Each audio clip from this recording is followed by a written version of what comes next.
So what are we working on today?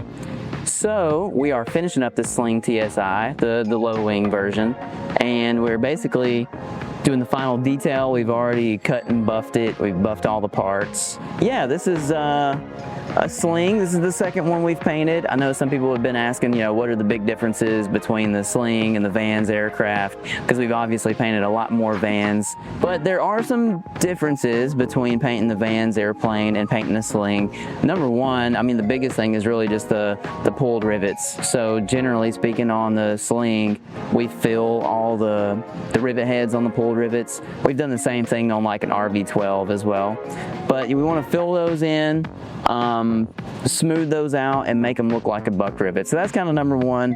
There's over 3,000 rivet heads, I think, at least. The Sling builders would know exactly how many it is. Throw that in the comment if you know how many rivets are on this thing. It feels like 10,000 plus.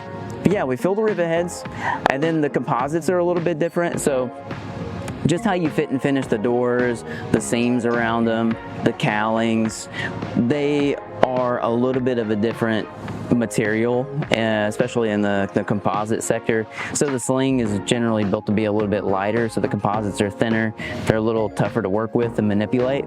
Or on a Vans airplane, you can pretty much just put whatever you want on there, fiberglass it in, build any kind of an intake or inlet, or cut and do whatever you need to do.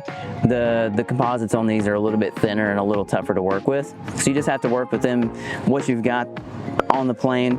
But generally speaking, that's pretty much it. I mean, there's little stuff all over it. Of course, we're pulling the vertical stabilizer off, and the elevator comes off as one big piece. And then a little stuff like the windows, the way they're glued in, they've got Sikaflex underneath them, so you have to paint over the top of the glue so that it doesn't get any damage from the UV or the heat. So we put a little bit of a protective layer of black on top of the Sikaflex, so we paint on the windows a little bit, which is generally something we don't do on most Vans. Sometimes we do it on the RB10s if they've done the same installation method, but it happens on every single one of these Slings. But yeah, little stuff. I mean, just the way it's painted. The wing walks are done a little bit different with strips because of the raised rivets.